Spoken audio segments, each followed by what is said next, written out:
Hello and welcome to Big Orbit's Cardfight Vanguard weekly update. My name is James and today I'll be going through the cards shown throughout the past 7 days and other news that we've had this week.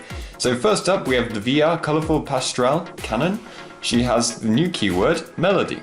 Her first skill is Melody, also Vanguard Circle, Rearguard Circle. When placed, you may soul charge 1.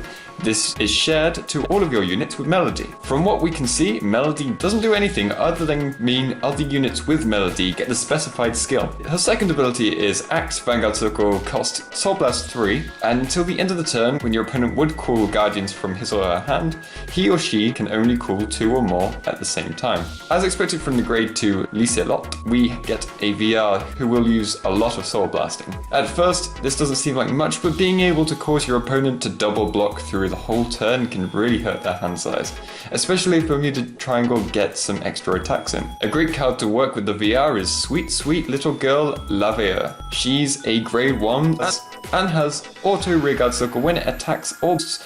If your opponent called 2 or more Guardians during this turn, this unit gets plus 10,000 power until the end of the turn. And with your opponent required to guard with 2 or more cards at the same time with Cannon, each attack, the likelihood of this skill going off is pretty high, and would make a great grade 1 column. Concealed Bitter Anise is a grade 2 with auto rearguard circle when placed, costs counter blast 1, soul blast 1, this unit gets plus 5,000 power to the end of the turn, and if you caught another rearguard during this turn, draw a card. It does seem Bermuda Triangle are getting a little bit of everything, but drawing does make sense as they want to keep calling each turn. Colourful Pastoral Sonata is another of the VRs. Her skill is Melody, continuous Vanguard Circle, Rearguard Circle. During your turn, this unit gets plus 5,000 power. This is shared to all of your units with Melody, and the fact that this works on Rearguard Circle is amazing for continuous power. And her second skill is Act Vanguard Circle once per turn. It costs Counterblast 1, Soul Blast 1, reveal cards from the top of your deck until a card with Melody is revealed. Call that card with Melody from among them to Rearguard Circle and shuffle your deck. Superior Calling is very useful for Bermuda Triangle as they do want a full field.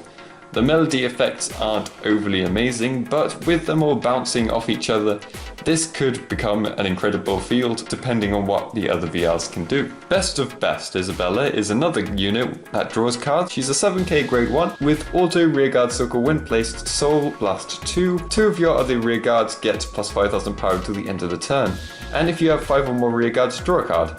This works well with Cannon, and you will probably be able to fill your soul enough to pull off both of the effects. Another grade 2 is Devoted Time Inasta. She has continuous rearguard circle. If you have a grade 3 or greater unit in the same column as this unit gets boost, and it can intercept from the back row.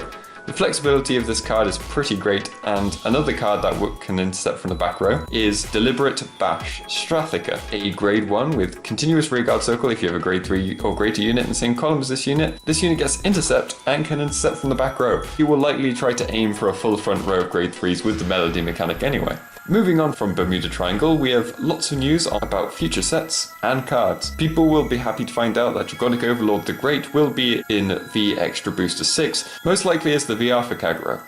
We are also getting a crossover event with Buddy Fight. Buddy Fight will be receiving Draconic Overlord and Vanguard will be receiving Gargantua Dragon. On to set releases, we have been told what clans will be getting support up to September. For May, we will get another set for Kagero, Link Joker and Nova Grappler. In June, we will see Dimension Police, Grand Blue and Aquaforce. July, we'll have Royal Paladin, Oracle Think Tank, Gold Paladin, Nubutama and Narukami. August has Shadow Paladin, Murakumo, Dark Irregulars and Pale Moon. And finally, in September, we will see Tachikaze, Spike Brothers and Mega Colony.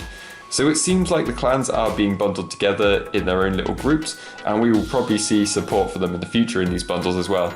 Bit upset that it's going to take so long for Mega Colony to get support, but I am looking forward to it, and even if it will be over a year since their previous support. With the main set, we do have more news on it, and it is called the Heroic Evolution. It has 66 cards, and the cover card is Harmonix Messiah for Link Joker.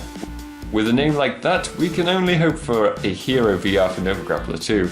and we can only dream it will be Mr. M. Lastly, there will be an additional set coming out, this one supporting premium format, the Special Series 1 Premium Collection 2019. It will have all new cards for premium, and it will have 54 new cards with support for all the clans. Also, the cover cards are all new Zero-like dragons that, like Zero dragons, work with a whole nation of clans. And that is everything for this week. Be sure to check out next week when I'll be going through the cards shown throughout the next 7 days, where we will probably also see some extra VRs for me to try. Maybe 2 like we saw this week. So I hope to see you next time. Bye.